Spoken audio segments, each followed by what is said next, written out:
ग्रिल्डिंग मसाला crispy रोहू fish street fisherman.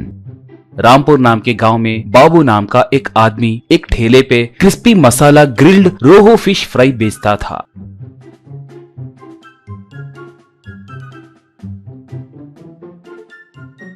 बाबू का व्यापार बहुत अच्छे से चल रहा था। उसके रोहू फिश फ्राई के दीवाने बहुत थे। उसके साथ साथ उससे जलने वाले भी बहुत थे।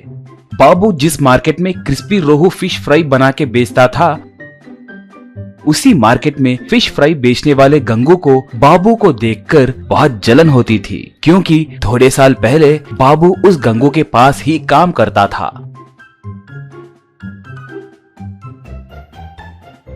मगर शादी होने के बाद बाबू खुद की एक फिश फ्राई रेडी चलाने लगा। जो ग्राहक पहले गंगू के पास आते थे, वही ग्राहक अब बाबू के पास आने लगे। ये देखकर गंगू का गुस्सा और बढ़ गया। एक बार गंगू उसके पास काम करने वाले नागू से, नागू, उस बाबू का व्यापार कैसे चल रहा है? कहकर पूछा। नागू तब, श्रीमान, वो बहुत अच्छे से चल रहा है। बाबू का बनाया रोहू फिश फ्राई क्या मस्त रहता है, उंगलियां चाट जाओगे।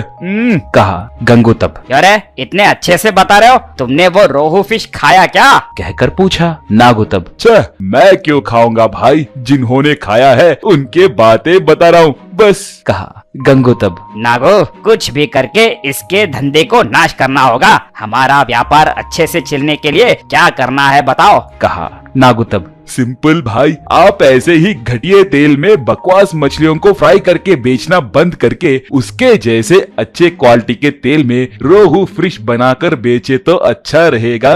कहा गंगू तब उसे एक मारा और, मुझे सलाह मत दो, उसे रोकने का रास्ता कुछ है तो बताओ। उसका साला रोहू मछलियाँ पकड़ कर लाता है, इसलिए वो बाबू खुशी खुशी रोहू फिश फ्राई बना के बेचता है, मगर हमें वैसे मछलियाँ लाकर देने वाला कोई नहीं है ना। कहा नागू तब। तो फिर उसके ऊपर जादू टोना करने के अलावा दूसरा कोई रास्ता नहीं बचा है। कहा ये सुनकर गंगू, क्या जादू टोना, मतलब काला जादू? क्या सच में ये सब होते हैं? तुम इन पे भरोसा करोगे क्या? ठीक है, तुम्हारे पहचानत की कोई है क्या? कहकर पूछा नागू तब। श्रीमान, भरोसा रखे तो सब होंगे, नहीं तो कुछ नहीं होगा। रही बात पहचानत वालों की, हमारे गांव में ही एक तांत्रिक है, उससे मिलकर इसे बर्बाद करना है बताए तो वो जादू करके उसे बर्बाद कर देगा। कहा ये सुनकर गंगू बहुत खुश हुआ और, वाह क्या प्लान है, जल्दी उससे मिलाओ, चलो। कहा ऐसे नागू और गंगू दोनों मिलके उस तांत्रिक के पास गए।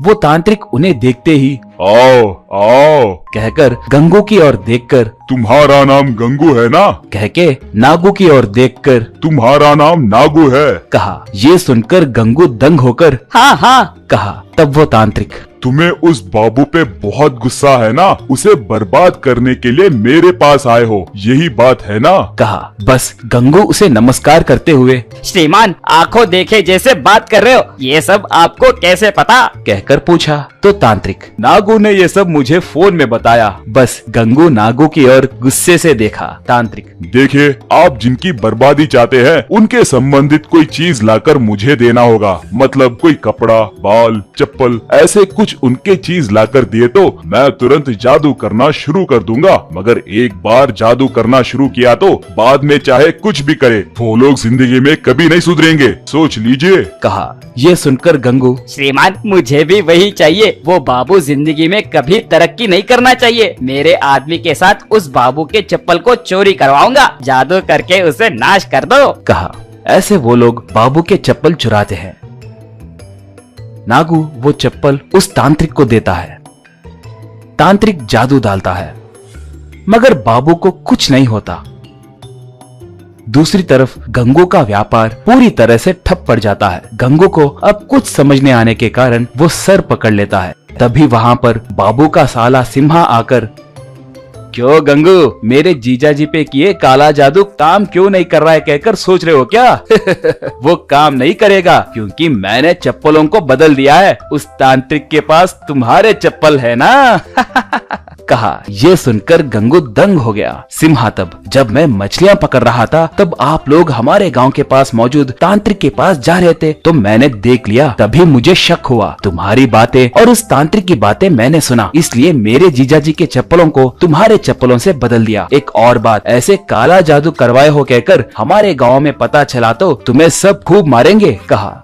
नागू तब, भाई दूसरों को बर्बाद करना चाहे तो हम खुद बर्बाद हो जाएंगे कहकर पता चल गया ना, कहा।